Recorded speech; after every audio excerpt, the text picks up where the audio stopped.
Well, I'm not complaining. I really have to get to that space. I'll phrase though. them differently. Oh, sure. We'll see. We'll see. We're ready? It's Okay. exciting, though, what's happening, isn't it? Incredible. It's amazing. Yeah, I love this movie. And We're you're all so happy. good in it. Oh, thank you. And you play like the craziest stage mom ever. Well, tell us about that. Crazy for sure.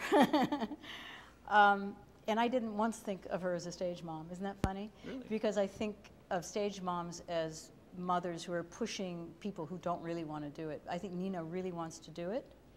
And I think Erica is actually making it possible for Nina to do it, to be a ballerina. I don't think, after what we learn about Nina, that Nina's really capable of taking care of herself. So while she has totally dedicated her life to her and is obsessed with her and is vicariously living through her, she also adores her and wants what's best for her and is terrified about what's happening to her. And because of her own craziness, can't protect her very much, you know, but wants to. And I think Erica's really trying, really doing the best she can, but she's, you know, she's not the mother from hell, she's the mother in hell. That's a subtle but big difference, you know? Yeah. You've mentioned before that Darren had you write letters. Yes. Between you and Natalie. Tell me about that.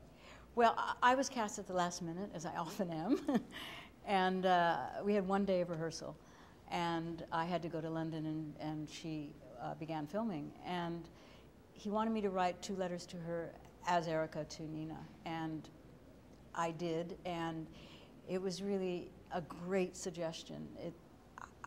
They wrote themselves. It just came out of me, and Erica started speaking, and it was this amazing, for me, door into the character. And Darren never read the letters, interestingly enough, and he picked the moments to give them to Natalie during filming.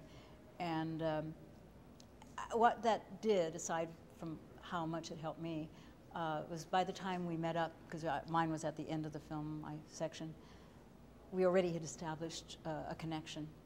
And it was great, because we have to really quickly have this history between us and this symbiotic kind of ritualized life together, and that the audience has to feel instantly. And anything that would help us do that in the amount of time we had was incredible. It was a really inventive idea of his. And talk about working with Natalie.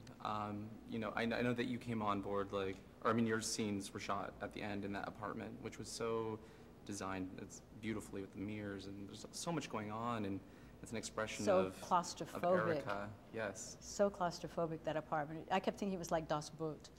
We were in a submarine. Yeah, what was the question? I'm sorry. Working with Natalie, essentially, yeah. in that confined space. Yeah. Well, first of all, it was at the end of filming, and she had just done all the ballet, and I'm sure she was exhausted beyond belief, and she never showed it. And I honestly think, because the film is so low budget and the pressure was so strong, and if she hadn't been as professional as she was, I don't know if the film would have been done, certainly not in time. I was really admiring her a lot for all of that, because she was very willing and accessible and professional, always memorized, always prepared, never complaining, kind. It was really great, impressive, and easy to work with. Did you get a sense of her training that she'd gone through, like after? Well, I didn't get a sense of it. I mean, just I knew in her I knew, like physicality. I knew she. Well, I saw how thin she was. I kept wanting to feed her. Yeah, I knew about it, so it wasn't a sense of it. I was aware of it.